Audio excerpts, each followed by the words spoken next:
Hello everyone, welcome to my channel. आज हम करेंगे kinds of agreements and contracts, जो कि इंडियन कॉन्ट्रैक्ट एक्ट 1872 के अंडर आता है। हालांकि ये जो टॉपिक है वो सिलेबस में अलग से मेंशन नहीं है, बट स्टिल ये इम्पॉर्टेंट टॉपिक है एंड आपको पता होना चाहिए कि कितने टाइप के एग्रीमेंट्स होते हैं एंड कितने टाइप के कॉन्ट्रैक्ट्स होते हैं। सो इनका मीनिंग क्लैरिफाई करना ज़रूरी है आगे के टॉपिक्स करने से पहले। सो आइए स्टार्ट करते हैं। काइंड्स ऑफ एग्रीमेंट्स, इसमें फर्स्ट ऑफ ऑल तो जो है इसको कई सारे बेसिस पे जो है क्लासीफाई किया गया है। फर्स्ट बेस है बेस्ड ऑन ऑब्लिगेशन, मतलब जो एक कमिटमेंट्स होती हैं, जो ऑब्लिगेशन होते हैं उसके ऊपर बेस्ड है। दो टाइप के होते हैं, that is unilateral and bilateral agreement.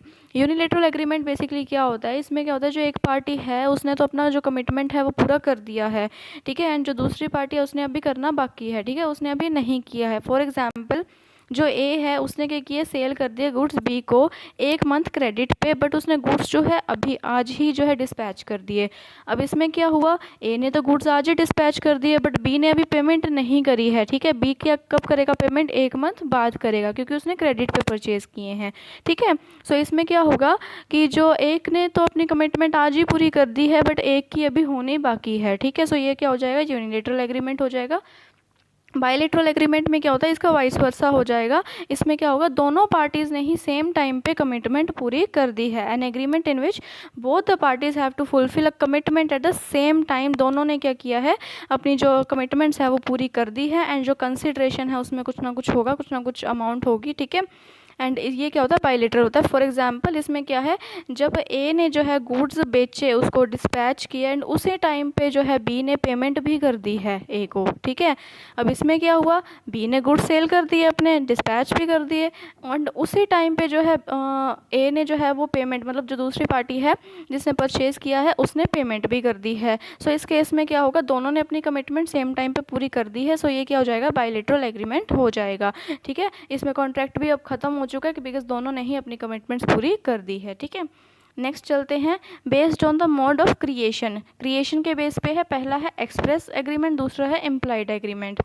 Express agreement क्या होता है, जिसमें जो एक्सेप्टेंस है वो बोल के दी जाए या लिखने पे, मतलब जो इन रिटन दी जाए, ठीक है, वो क्या होता है, एक्सप्रेस एग्रीमेंट होता है।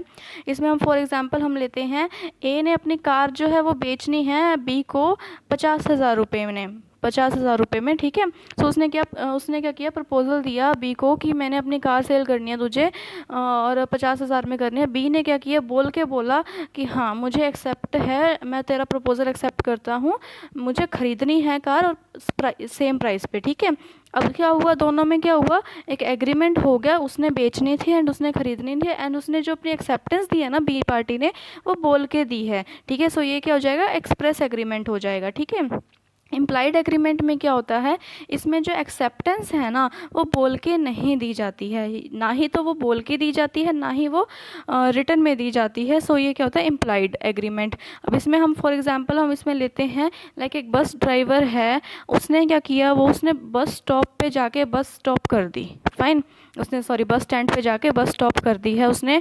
अब वो स्पेशल एक एक पर्सन को जाके बोलेगा थोड़े ना कि आओ मेरी बस में बैठो।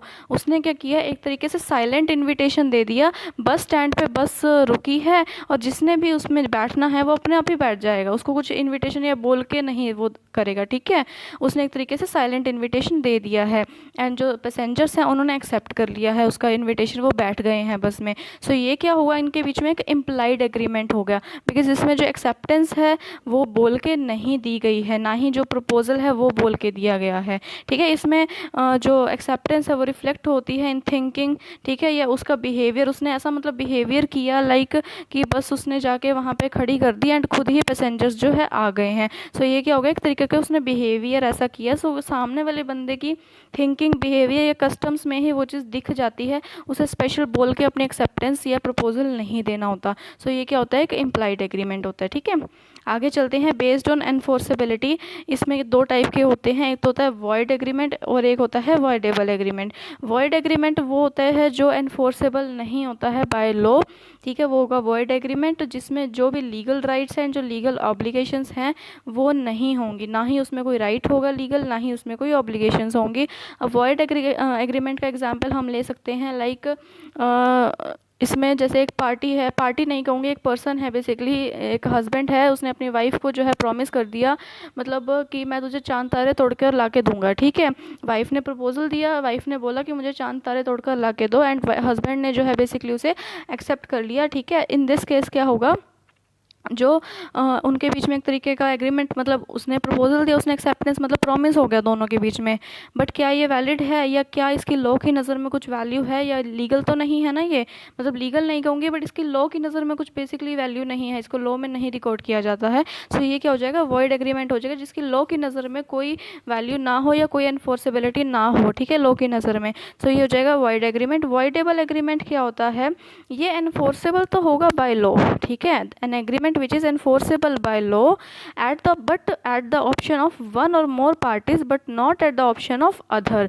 मतलब ये एक पार्टी के लिए तो सही होगा, एक पार्टी के लिए तो ये enforceable by law होगा, बट जो दूसरी पार्टी है उसके लिए ये नहीं होगा, ठीक है। फॉर एग्जाम्पल अब इसमें लेते हैं कि अजय ने जो है प्रॉपर्टी खरीदनी थी विजय की, ठीक है। उसने क्या किया, जो विजय है उसने भी बेचनी थी, बट वो कहता है कि मैं अपनी प्रॉपर्टी जो है 20 लाख में बेचूंगा, और अजय कहता है तो मुझे 8 लाख में ही मुझे प्रॉपर्टी दे, ठीक है। अब वो कहता है कि मैं नहीं, ये तो मार्केट वैल्यू की हाफ भी नहीं है, ठीक है, 8 लाख तो। अब अजय क्या बोलता है कि मैं तुझे जान से मार दूंगा अगर तूने मुझे 8 लाख में नहीं दी अपनी property. So in that case क्या हुआ, विजय को देनी पड़ी धक्के से। अब इसमें भी क्या हुआ, प्रपोजल उसने दिया 8 लाख का, ठीक है, उसने सामने से उसे एक्सेप्ट भी किया। अब ये वन पार्टी यानी कि जो अजय है उसके लिए तो ये एनफोर्सेबल बाय लॉ होगा, क्योंकि उसने सिंपली उसने प्रपोजल दिया था 8 लाख का और विजय ने एक्सेप्ट कर दिया प्रपोजल। बट क्या ये प्रॉपर इसमें फ्री कंसेंट है, नहीं है, ठीक है, बिकॉज इसमें जो विजय है उसको पहले प्रेशराइज किया गया, उसको धमकी दी गई और धक्के से बेसिकली उसको एक्सेप्ट करवाया गया है प्रपोजल, ठीक है, उसने अपनी मर्जी से फ्री कंसेंट से नहीं किया है। सो इसमें क्या होगा, एक पार्टी के लिए तो क्या होगा, वो एनफोर्सेबल होगा, और दूसरी पार्टी के लिए क्या होगा, वो एनफोर्सेबल नहीं होगा, उससे धक्के से जो है कंसेंट ली गई है। So such an agreement lacks the essential elements of free consent, इसमें फ्री कंसेंट नहीं है, ठीक है। सो ये क्या हो जाएगा, वॉइडेबल हो जाएगा, ठीक है।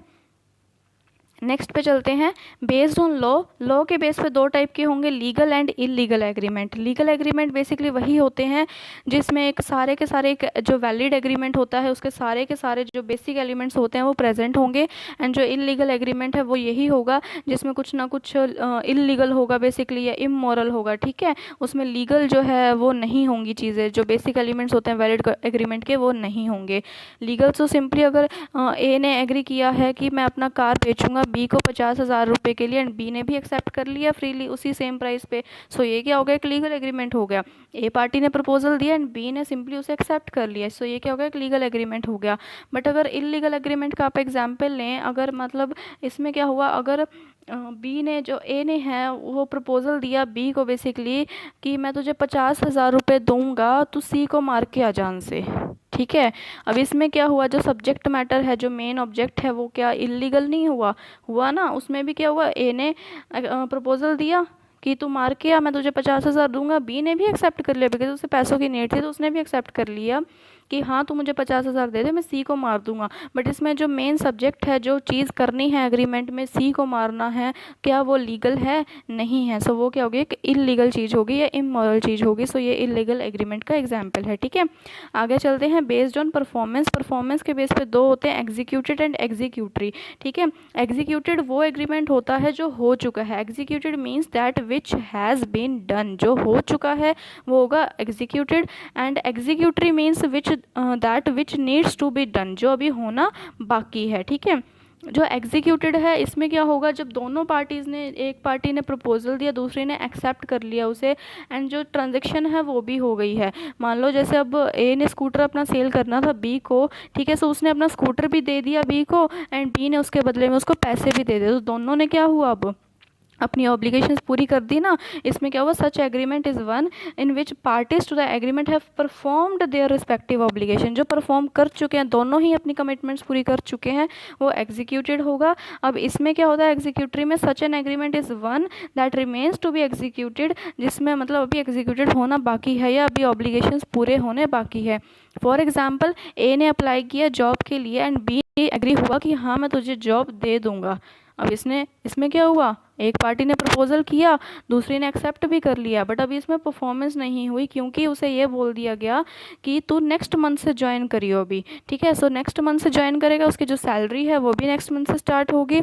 अभी दोनों ही तरफ से क्या है, अभी जो कमिटमेंट्स है वो पूरी होगी कब, नेक्स्ट मंथ में, बट उनमें जो एग्रीमेंट है वो आज ही हो गया। सो ये क्या हो गया, एग्जीक्यूटिव एग्रीमेंट का एग्जाम्पल हो गया।